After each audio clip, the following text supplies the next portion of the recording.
Hi, welcome back to Close Up. From a frenzied New Hampshire primary to a U.S. Senate race between Kelly Ayotte and Maggie Hassan. It might be lost that this was a very busy legislative session in Concord this year. From Medicaid expansion to the war on drugs, certainly no shortage of issues. Joining me to talk about how things went, Senate President Chuck Morse and his counterpart on the other side of the aisle, Minority Leader Jeff Woodburn. Gentlemen, good to see you. And the session's not over. Let's start there. Obviously, the money for Granite Hammer, which is law enforcement money that will go towards the war on drugs, going to lead to not a special session, I guess, but folks are going to be called back. Senate President, you confident this is going to be worked out quick? Yeah, the Speaker assures me we're going to get the vote on it. I think, you know, Senator Forrester worked hard on this last fall, and the reality is we met with the police departments, we met with the state police, and we wanted to see this passed. I think it's a disappointment that the House Democrats voted against it, and I think it's a disappointment that the governor encouraged them to do that. I really think this bill needs to pass, and I think the Democrats need to vote for it in the House when we get back. Go ahead. Well, set you right up. We will. The problem, this is a very popular bill. We could have done it in January.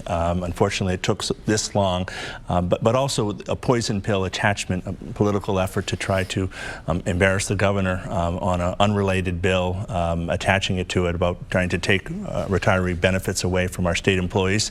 And unfortunately, this caught up in a snag between sort of the anti-law enforcement Republicans in the far right, and then, of course, some Democrats who didn't like the idea of doing that. But, you know, we need to deal with this straight on and get beyond it. But what it shouldn't be, we shouldn't overshadow the good accomplishments. We've got a lot done. We worked together. It was a very productive session. And let's talk about that because, and I'll point out that the snag for Granite Hammer took place in the House. The Senate passed the Granite Hammer funding clean with no attachments on that. But yeah, I mean, is it fair to say that when it comes to the war on drugs, the partisan issues are really set aside? We'll let you start this one, Senator Woodburn. I mean, collaborative effort so far on this? Yeah, I mean, the Senate works together across party lines. I'm very proud of the 10 Democrats working with on most of the progressive, positive, middle of the road things that we did this year: Medicaid expansion, other health care issues, war on drugs, other things.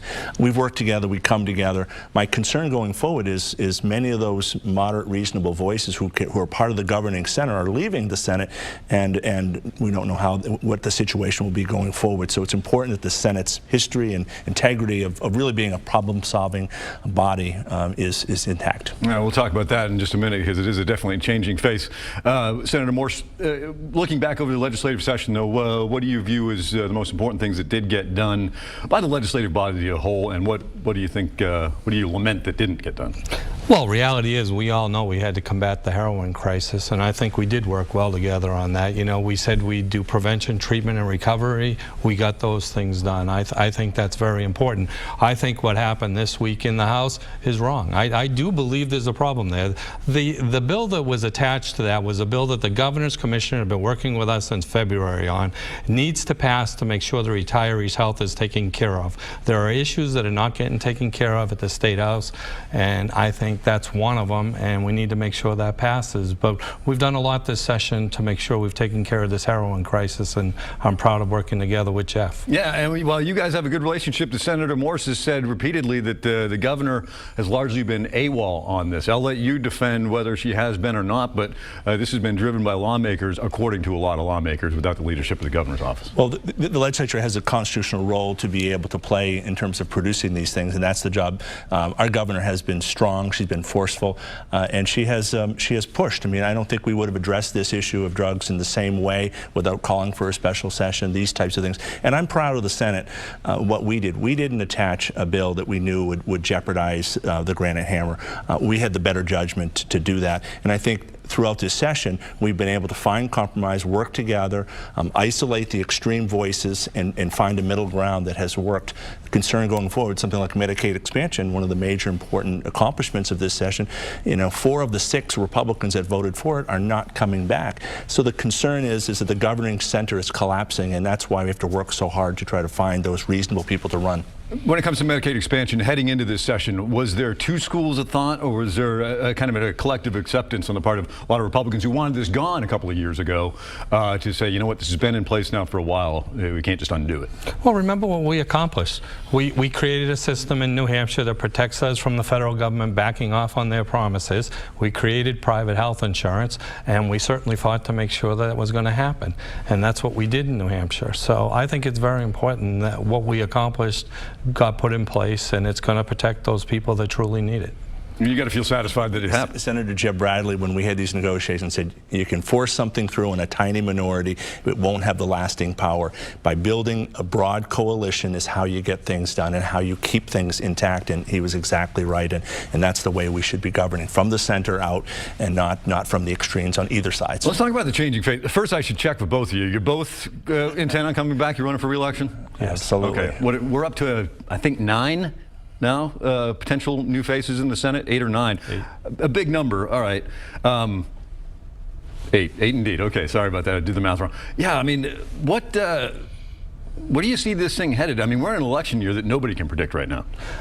Look, I think change has always happened in the House and in the Senate. I think we've accomplished a lot of positive things together, but let's be honest about what we're facing. I honestly believe Republicans are going to lead again in the Senate. I mean, Jeff, your people went against the budget, stuck with the governor on the veto. You know, that was voting against business taxes in the state of New Hampshire.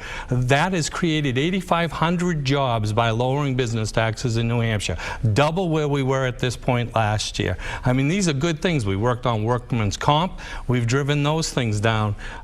You know, what happened this week proves to me that Republicans are going to lead again in this state, because that bill should have passed on Granite Hammer this week, and it was certainly the governor that led the effort to kill it over one piece of legislation that should have been attached to it. Go ahead. The governor's going to be in the Senate. We're going to be back working hard across party lines.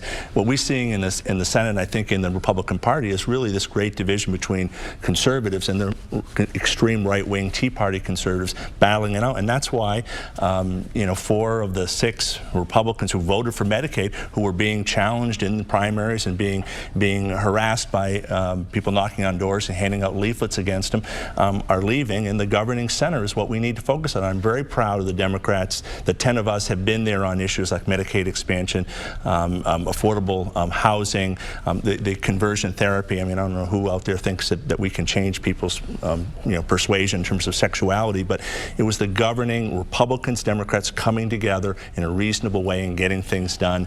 And I'm afraid we're going to lose that with a very extreme right-wing takeover of the Republican Party. It's not good for the Senate. I mean, the integrity of the Senate is we work together very well, but we need a governing center. We need it. The Democrats need it just as much as the Republicans. I mean, if we had 100%, I'd say that would not be a wise approach to take, to not listen to and take the consideration of those who don't agree with you and change your position to find a more balanced approach. We only have a couple minutes to go. Concerns about a major right-wing takeover. Is that realistic? Listen, that budget that we passed last June was a budget that's leading the state right now, the same budget that was overridden in September, and they voted against it. You know, we put things that were prevention issues were in that budget. We increased funding by 75% for drug and alcohol treatment. The governor vetoed that.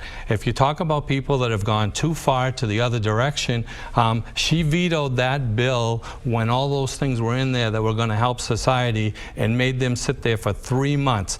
You know, she's not in this state. She's not concentrating on the fact that we have people that need to be in a mental health unit. The 10 beds aren't up after a year and a half of being sitting there because the governor hasn't made it work. We certainly have a list of people, a waiting list that we properly funded, Jeff, in that budget, and that shouldn't be happening in the state of New Hampshire. You can't be out of state as much as the governor is and make this place function. I am certainly there in the morning. I leave at night late, and she's not there, and we're not getting things done. We're almost out of time. You get the last word quickly. They seem very fixated on Maggie Hassan. I'm more interested in finding bipartisan solutions like we've done, and unfortunately, those bipartisan senators, unfortunately, are leaving the Senate. That's the problem. I can assure you I'll be back. And Senator Woodburn will be back as well. Gentlemen, thanks for coming in this morning, and still some work ahead before the summer break, but good to see you. Thank you. Okay. I'll be right back with John DeStaso. Stay with us.